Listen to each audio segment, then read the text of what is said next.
Numero 6. Number 16, Senator Ravalia.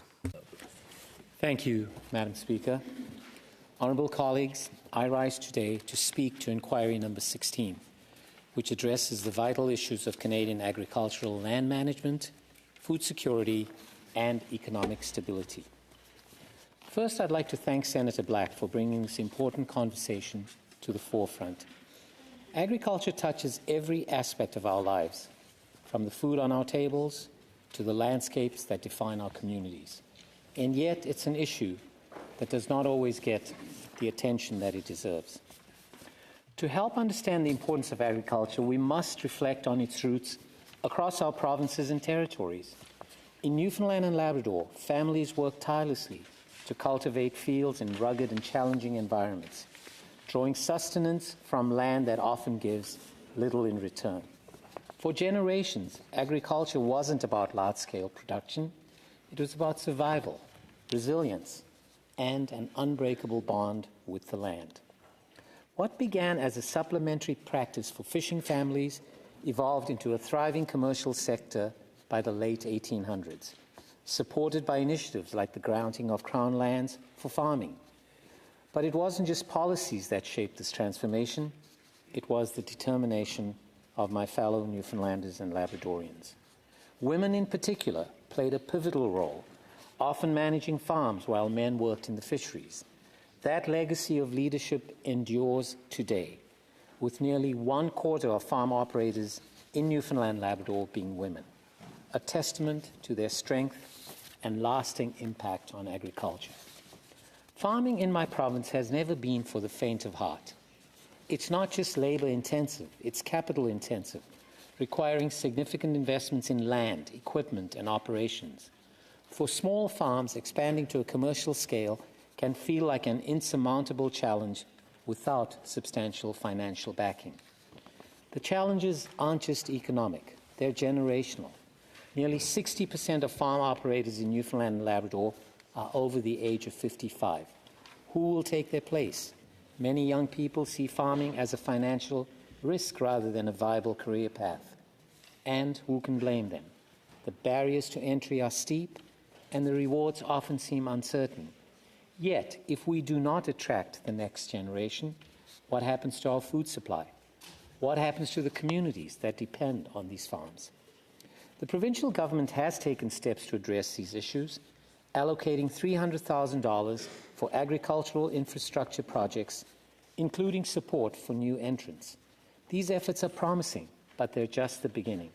Supporting a new farmer and strengthening food system requires comprehensible and adaptable approaches that reflects the diverse realities of farmers across Canada. Food security is not a theoretical concept in my province. It's a daily reality. In our remote communities, access to fresh produce can be limited and costly. That's why local agriculture is so vital. It's not just about feeding people, it's about resilience and independence. Consider this.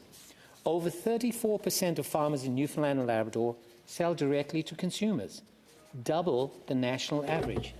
That connection between farmer and consumer is something special. It's personal, it's local. Farms like Lester's Farm in St. John's embody this spirit. With over 100 varieties of fruits and vegetables, Lester's isn't just a farm, it's a community corner store. Families flock there for you-pick strawberries, petting barns, and farmers markets. It's where children learn that food doesn't come from a store, but from the land. Yet farms like Lester's are under pressure from urban expansion, rising costs, and shrinking farmland. If we lose these farms, we lose something irreplaceable. Colleagues, this just isn't a Newfoundland and Labrador story. Across Canada, the pressures on farmland, from urban sprawl to industrial development, are mounting. Senator Black has rightly called for a national strategy to protect our agricultural lands, and I could not agree more. But any strategy must go beyond single-issue solutions and reflect the complexity of the agricultural landscape. Farmers across this land, from small-scale operators to those in non-supply managed sectors, face unique challenges.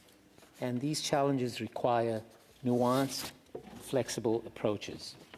In my province, we've seen the power of collaboration.